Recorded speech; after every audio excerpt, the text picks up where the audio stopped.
But when I've learned more to embrace my true nature and bring more of that into my business, and then hire out the stuff that I despise or I'm not good at, but just embodying, this is who I am, this is what I am, this is what I'm about as I evolve.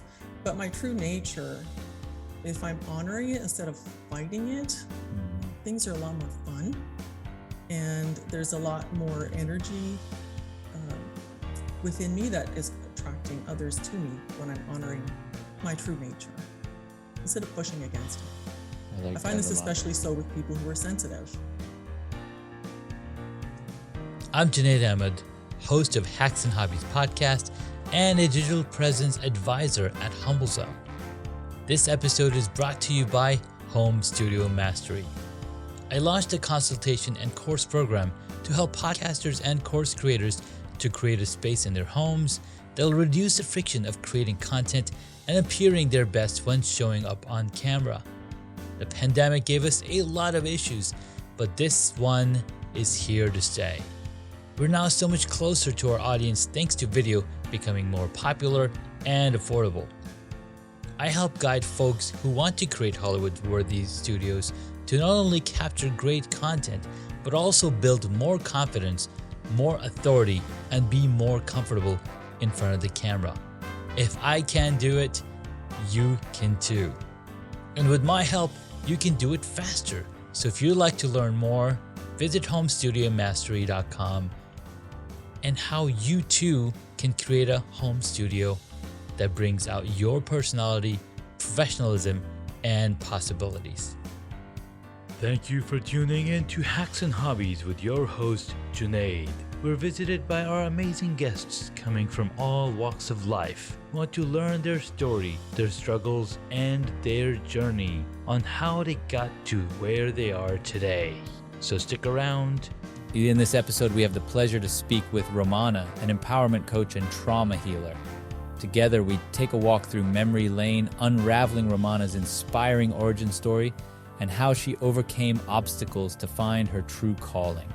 From moments of doubt to the courage to step out of her comfort zone, Ramona shares her path to rediscovering her purpose.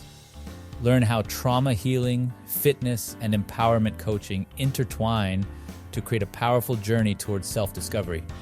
Get ready to be inspired as Ramona reveals the key to unlocking your potential and embracing a life filled with joy and purpose. Ramona, thank you so much for coming onto the podcast. Thanks for having me. Glad to be here. Super excited to learn a little about you. Let's take a walk through memory lane and rediscover your origin story, because we all have one of these stories. We all come from a background where we were like, okay, we're having fun, but it's not the type of fun that I really want to have for the rest of my life. So I'm sure there was a point in your life where things didn't go the way that you wanted to, and then you had to make the decision to say, hey, this is what I'm going to be doing for the rest of my life. So let's see what the defining moment was. Yeah, well, there's, I would say like my 20s and into my 30s were like the lost zone as far as figuring out who I was or business wise, like what can I do? What do I really want to do? Yeah. There were glimmers of what I might want that I was recognizing. I was just kind of reflecting back. Like I like helping people, but not necessarily in what you might pigeonhole for women to do. It doesn't quite fit. But I remember I was thinking back to certain situations where I was able to speak in public at a young age. And I was like, I kind of liked that. I kind of dug it. And I was exposed at one point to fitness. I'm like, I kind of dig this, right? And I didn't connect the dots until like many years later. I took a turning point, which I shared in another collaboration too. I think it was like kind of cathartic when I went through my dad passing away. And I mean, leading up to that, there was some transitions and of course, but I think going through that really difficult time, it just set something on fire that pushed me further Mm. and gave me some extra courage to step out of my comfort zone further and stop feeling stagnant.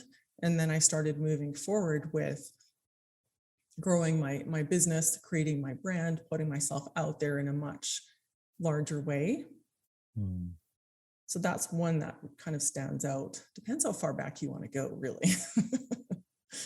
Well, let's go all the way back. Like when Okay. you were in college, right? You said that those are the lost years. Why were they lost? Well, I wasn't in college. Like, if like you asked me what to reflect on what I wanted to be as a child, I Mhm. did not know. Mm. I did not know. I grew up the oldest of 7 children. Okay. My family Me was too. highly religious, Mm. and the messaging that floated through that was, this is what a good girl does. This is what a woman becomes. This is the way, so to speak. Like, that's Mm. like the Mandalorian. Yeah, this is the But way. anyways, it was not congruent with me. And I found it created a lot of conflict in me, even to embrace femininity and embrace that aspect of myself. And I did not know what I wanted to do. I tried going to college briefly, just general studies. I'm like, I don't know. All these aptitude tests tell me something I don't want to do. Mm. And I think I just had to live life for a while. And it played out later, like when I was 45. That's when it came together. I can resonate with that Yeah. because for a lot of my years, I mean, first of all, I didn't go to college. Oh, well, went to community college, but only for like 6 years. And immediately I was in the workforce and I'm working and, going through life. And for the longest time, I was like, hey, I'm doing this to support my families, to support my parents, to support everybody else. But then I'm not really feeling fulfilled. Mm-hmm. Then I discovered podcasting and it all changed. That's when it clicked. Bing. Yeah. Bing. And what was funny is like, so I heard you mention The Mandalorian, so I'm sure you have some kind of sci-fi love for things. Well, that's my husband's influence, but Okay. I do enjoy it. So we enjoyed all things Star Wars and Mandalorian. That's our fun as a family. If I was in a different life, I probably Sure. wouldn't pay You any probably wouldn't attention, read. but Okay. it's part of the fun. Because one of the oldest sci-fi books got what's it called, The Hitchhiker's Guide to the Galaxy. I've heard of that. I've never read it. Okay, so well, they made a movie out of it, so it's much easier to consume. Mhm. But in there, towards the end, they had built this computer, and then the answer came out to be 42. So in 2018, I turned 42. I was like, this is the year where everything's gonna change. And technically it did, because that's when I started my podcast. That's when I started to see what it is that I wanted to become and do. So kind of Nice. like the light bulb moment. Mhm. Yeah, and looking back, I can see all the things that I did that felt like I did, and they did help to prepare me in many Mm. ways for what I'm doing now, and they gave me valuable life skills. At the time, it seemed Yeah. pointless, but it's true. So so now that you are a coach, you're Mhm. coaching, you're helping people find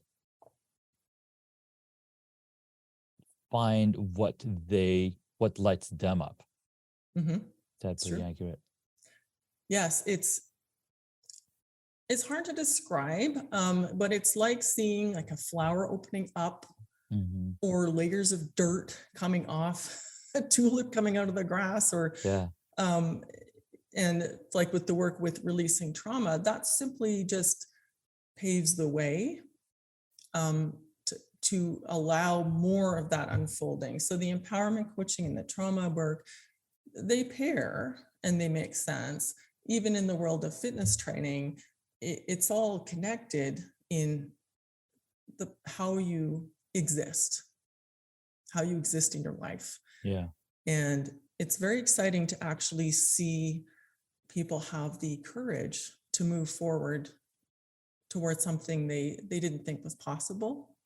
it might not seem like a big deal on the outside, but to Mhm. them, it is a big deal. Yeah, it's so true. To be able to see what's possible, I think Hmm. that's the hardest thing that people cannot picture Yes, themselves in a different setting. yes. And we take those lenses off, right? And then suddenly you're rising up and you can see. One metaphor I heard that it describes it well is initially you're down in a condo building down in the basement. So Hmm. you see a parking garage and the dumpster. And then you start rising up the elevator, and then you can start to see the street and the people and the Mm. flowers, and you keep rising up. And that's rising up the map of consciousness until you have more courage. You can see more choices, and it's not this or that anymore. There's more. There's so much more. And there's so much abundance in the Mhm. world. And unfortunately, all we see is the dumpsters and the parking garages. Yeah, and I think it is very important to control what has access to you and what you're consuming, because it's so easy to see the world through those lenses, and in that limiting way. But when you take that off, there is so much good in the world and so many good people and so many valuable things that you can appreciate. Yeah, I loved the image that you presented, the tulip coming out of the dirt, the Hmm. grass. I'm gonna ask later on. I'm gonna ask Midjourney to create me an image where it basically shows me tulip coming out. Okay. Uh, just because I like to visualize things, and that's something I've been experimenting. But I love how you mentioned, taking off the glasses. Like, hey, Hmm. you've been wearing these dinged up, dirty glasses your entire life. Hmm. And that's so people can easily control what you do, or not what you do, but tell you what you should be doing, as opposed to you figuring out on your own. Yeah, just not trusting yourself, because at the heart of it, um, trauma separates you from trusting yourself and connecting to your full self. And it's Mm. serves a purpose at the time, but at some point we want to experience more joy. So we need to make room for that. Yeah, there's a lot of thought. There's a lot of thought in there, and there's a lot of depth. Oh, we could so unpack so much of this. Well, let's do I it. just keep going and going. Yeah. Go deeper. Yeah. So as you're working with your clients and teaching them how to release this trauma, Hmm. how to use fitness as a guide to release this trauma, how does that work? Like, how is fitness associated with releasing trauma? It isn't directly, no. Okay. It's more about the big picture of you as a whole person. So when I sit with a person, it's the whole person. What are they seeking my help for? Mhm. And initially, if we need to work with the gentle trauma release method, that's going to pave the way for the next steps. So if I work with someone, especially women, they might have bashed themselves about their bodies for Mhm. far too long, and they struggle with making themselves a priority. This is a very common example. And so there's some healing behind that to pave the way for the next steps. So this is presuming that they want my help with Mhm. feeling more fit and confident in their bodies. They may not seek me for that. They might just seek me for the emotional support or releasing trauma or figuring out their next steps. So Yeah. it's not all or nothing with me. It's what do you seek support with? What do you want results with? And then I'll Yeah. respond to that. Because, and that's so true. As somebody who's grown up, you have to see for yourself, or you have to come to a realization, hey, this is not what I want to do anymore. Mhm. And that's when the information that you receive as you ask, I think then it makes the difference, or helps Yeah, it's either I get to a want to better move understanding. towards, I want to move towards what I want, or I want to move away from what I don't want. So the desire Mm. gets stronger or the pain gets stronger, one of the two. And I will say, as far as how does fitness tie into this, if we're looking at the big picture, month after month, year after year, I don't know of anything that feels more empowering than getting strong in your body. Like, assuming you've paved the way with your nervous system health, your emotional well-being, and those basic needs are being met. But feeling strong in your body is literally a game changer. And you're going to show up differently in everything else when you can find a way to make that part of your existence. I love that. Because tell you the truth, as somebody who's in his 40s, I feel pain everywhere. Yeah, I get it. It's like, what's happening with my body? Yes. This wasn't a problem even 5 years ago. No, it wasn't. It wasn't. I get it. Like you have to change your approach. all my joints, right? Joints, neck pain, shoulder pain, stress pain. Like, I don't know. It's no matter how many times I go to the chiropractor, no matter how many times I go to the massage or the stretching or blah, blah, blah. The pain remains. So something's got to give.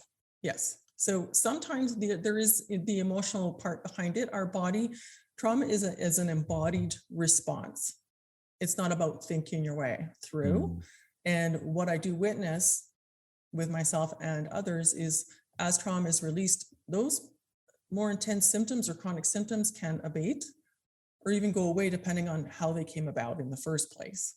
But yeah, how you exist day to day and making that part of your identity is what my mission to do, not to train like a 22-year-old or get jacked. That's fine. There's people for that. That's not me. Right. It doesn't mean you can't feel like a badass in your body, but it doesn't need to look like what other people do. Yeah, because they have a different purpose altogether behind. Yeah. Behind that. All right. I'm trying to find the questions in my head. Because yes, I'm just gonna turn it on me, right? Turn the light on me. In the sense that you're helping me resolve some trauma, right? Because one thing that I do have trouble is I have a very bad memory of my childhood, meaning I don't have a memory of my childhood. Okay. All the memories that I do remember are because my grandmother told them, or my mom told them, or my uncle or my dad told me. Right? Those are the only memories of my own childhood, not because I remember them. Because I know my wife talks about all these memories that she has when she was a child, but I don't have anything. So is there trauma involved in there, or what is it that I am hiding really well? Typically, yes. Like, I do recall, even just reflecting back, like for me, looking back, there was times, I don't know if you've heard the term dissociate. When you dissociate, you're disconnecting from your body. It's a protective response. You can have complete fog about your whole childhood experience or a specific memory. And I look back to times when I would zone out, space out. People will say I was stupid. It's brain fog. Your primitive brain is taking over. So this is a protective response.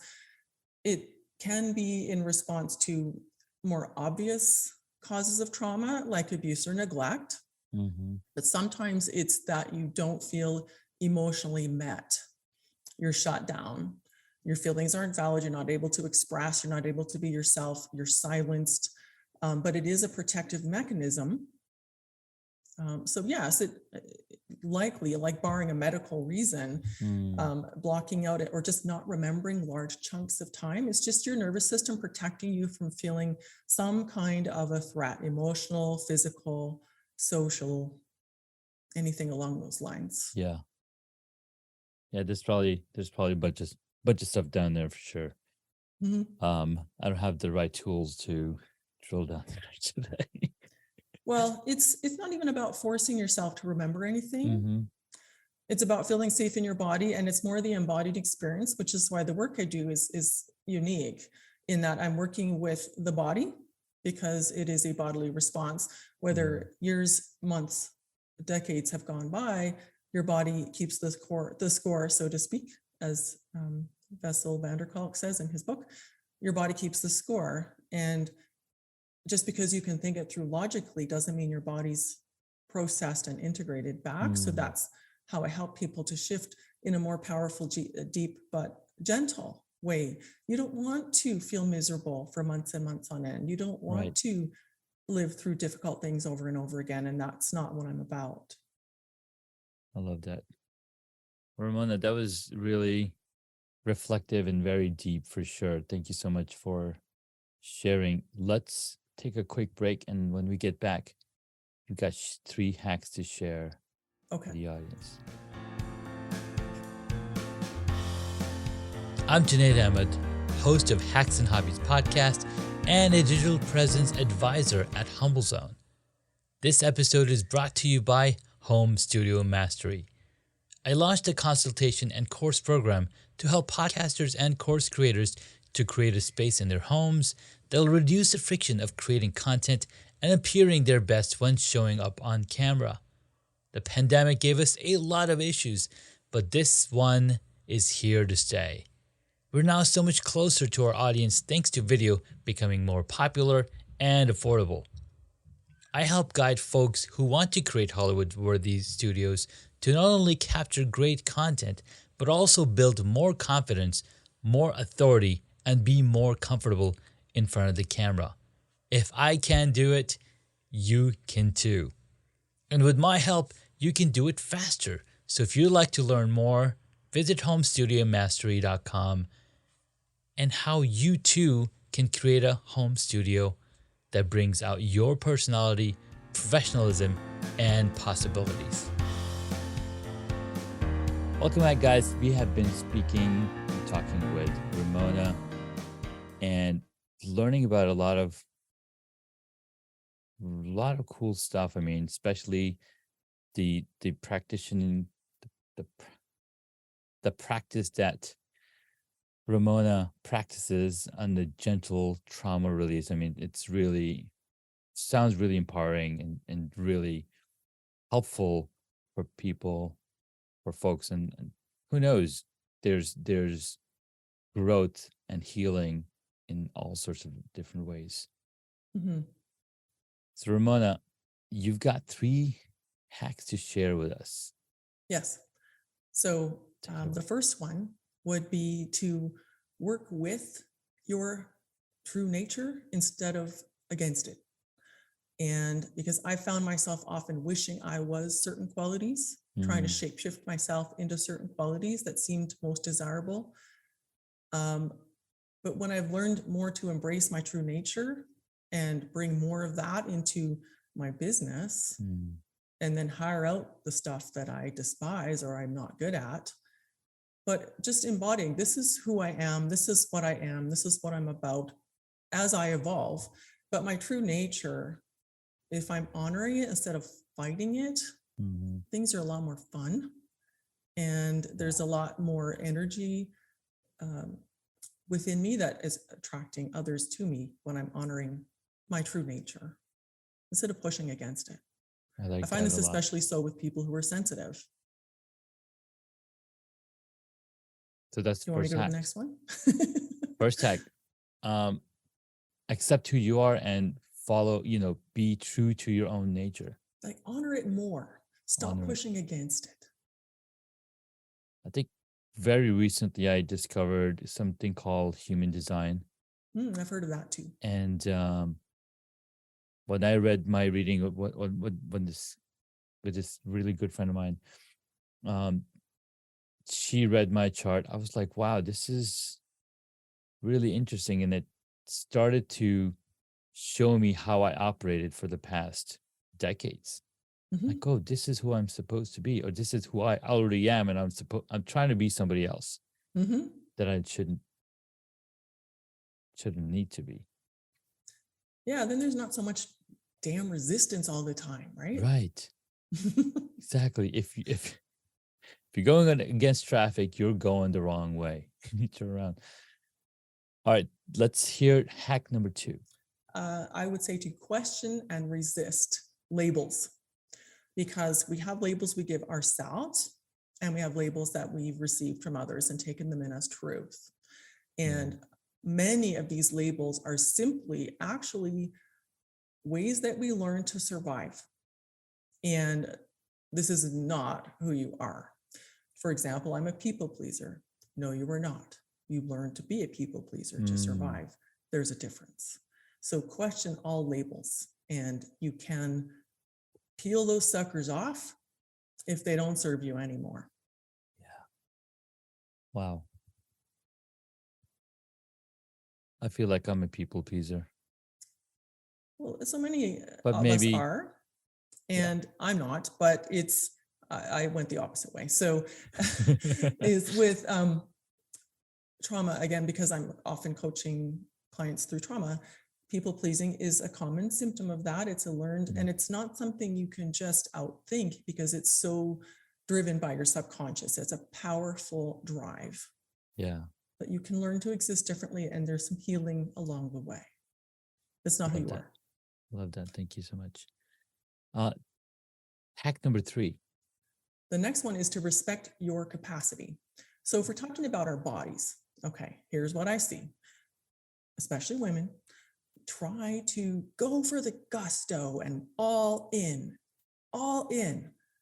No, that doesn't serve you, especially if you're over 40.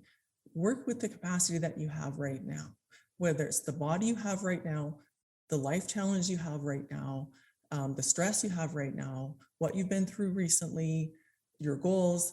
Respect and work within your capacity. So whether it's working on your business and bringing in self-discipline and focus and actions and behaviors and routines, if you build your capacity gently rather than jacking up your nervous system all the time, you're going to have more long-term success. Love that. Respect your capacity. Yeah. That was beautiful. Thank you. You can increase it. It will increase with action. Of course. But not going from 0 to 90, running around Mach 9 with your hair on fire all the time. That needs to stop. Because just like when you start training in the gym or, or anything at all, you're not going to do the 100 flights of stairs the first time. No, or you think you got to do it this way because other people do. No, you don't. Or if it's, you got to do your business this way because no, you don't. If it doesn't serve your capacity and your nervous system and your well-being, there's other ways. Yeah. Love that. Thank you so much. Those were amazing 3 hacks. Let's move on to the next stage. Okay. This is the rapid fire questions. I hope I don't freeze. I think we should be good. Okay. What is the one hobby that you wish you got into? I do wish I had gotten in my younger years into playing a musical instrument or singing. I did take up singing recently, just in a group setting, just for fun.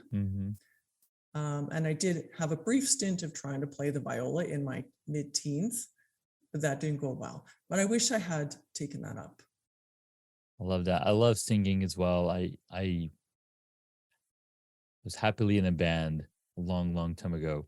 And every once in a while, I'll go and sing, And just this past couple of weeks at Social Media Marketing World, they had a little karaoke night. Like, you know what? I'm going to go up and sing. And I did. And it felt so good.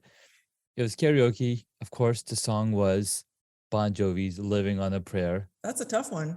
That's a you tough one. Belt it out. And apparently I did really good. People kept coming after me after the fact. I'm like, dude, that was some good job. I didn't know you were a singer.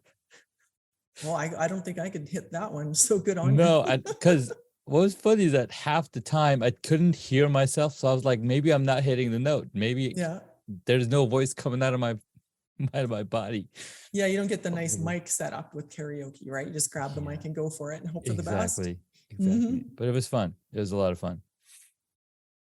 All right, next question. And you kind of alluded to this question where you didn't have an answer. What did you want to be when you were a child? Yeah, I did not know. I cannot think back and think I want to be this. Yeah. I want to do that. I don't know. I wish I did. It's all good. You are here. You're an amazing coach. Let's move on to the next one. What is your favorite movie or TV show? So I'm one of those, I don't have a favorite anything. Sure. But if I watch a movie over and over again, it has to make me feel good. I do Mm, not watch tear jerkers over and over again or like super horrible movies. sure. So my husband laughs at me because I can watch Uncle Buck over and over.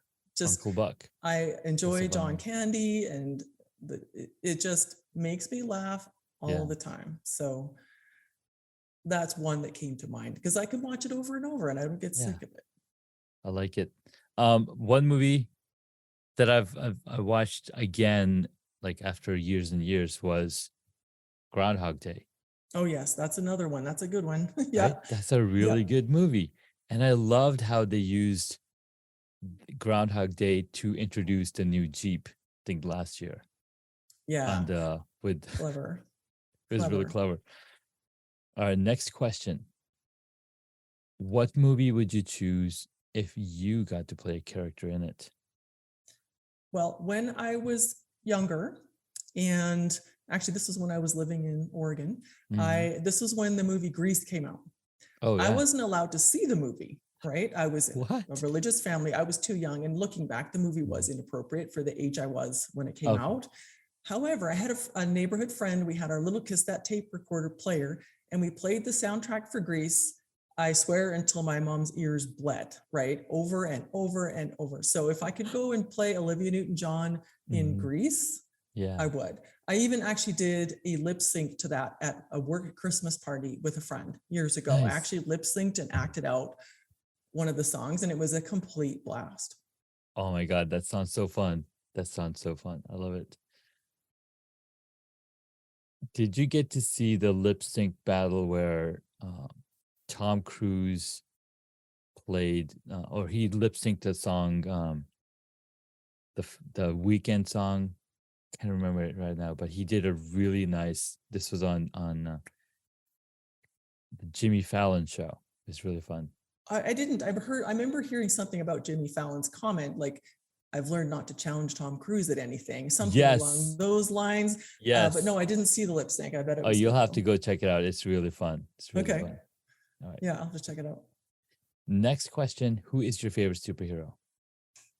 Well, if I was to look, there's two that come up. So there's one, if I could be one, I think back to my childhood, and there's Wonder Woman, because she was like super pretty and super cool, and she had all these these amazing toys, and Yeah. she was super cool. And on the other hand, I would think if I was to be saved by a superhero, it would be Superman, because he was handsome and noble, and he was a good guy. Hey, that's a good question to add to my list of questions. Yeah, because there's the who do I think about and go, ooh, I like him. He could rescue me from a burning building, or who do I want to be? Two different things. I love that. All right, last question. If you were a board game, what would it be? Well, if I was to think about exactly a board game, but say the game Twister, you see the little spinny thing, you see the little mat. Yeah. What could possibly go wrong? Okay. This looks pretty tame. To my fanciment of the game, I've seen a lot of people play the game like on TV shows and movies, but I've never played the game myself. No, I never did either. Actually, we didn't play a lot of board games when I was a kid, so I never got into too many snakes and ladders. But if I was thinking, Twister looks pretty safe, looks pretty simple. No. No, it's not. Well, Ramona, this was a lot of fun talking with you. Thank you so much for your time. Yes, it's a pleasure. This was fun. Where can my superpreneurs find you? So I have a special spot for you on my website. I'll have some goodies there. So RamonaKcoaching.com/hacks and hobbies. I love it. Thank you so much for creating a custom URL for my audience. I love it. Yes, we'll put some things there for you to check out and some content for you. Nice. All right, Ramona, thanks so much. And one last question before you go. Okay. Why do you podcast, and what has it done for you? Well, I actually just really like speaking as a way to get my message across, because of the work I do is quite intimate and personal. People need to get a feel for me. And I don't know a better way to do that than speaking. I love that. Thank you so much for sharing that. That was very insightful. And I'll catch you in the next episode. Thank you so much. Thank you. I appreciate it. Thank you for listening to this Hacks and Hobbies episode. Junaid would love to hear from you, so please leave a rating or a review on Apple Podcasts. Visit hacksandhobbies.com to find additional information on the guest today, as well as the show notes.